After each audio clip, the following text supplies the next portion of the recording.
Earlier this week, John Oliver was a guest on Late Night with Seth Meyers.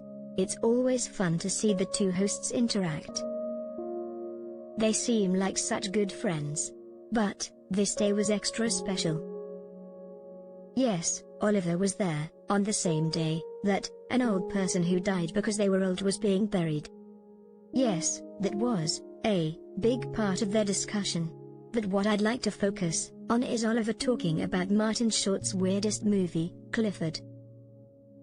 If you are not familiar with Clifford, here's the basic rundown.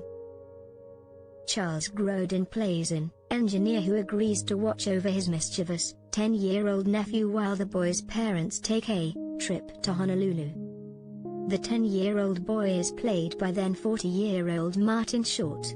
You read that correctly, but just to drive home how bizarre the movie is, here is a trailer. I distinctly remember being a young boy, and my younger brother came home from the video store with a Clifford movie. He assumed that it was about the big red dog. He was incorrect. We loved the movie regardless, having already been made familiar with Martin Short through Three Amigos, and the Ed Grimley cartoon, yes, that also exists. For years, if you had told me I imagined the movie, I would have believed you. It's real, and it is a favorite of Kate Norley, a former combat medic, and John Oliver's wife.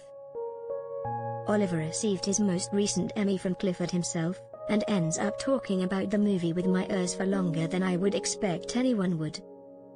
The Clifford aspect of this interview was so much fun, but it's worth mentioning that, at one point, Oliver references a spy being contacted by the British consulate.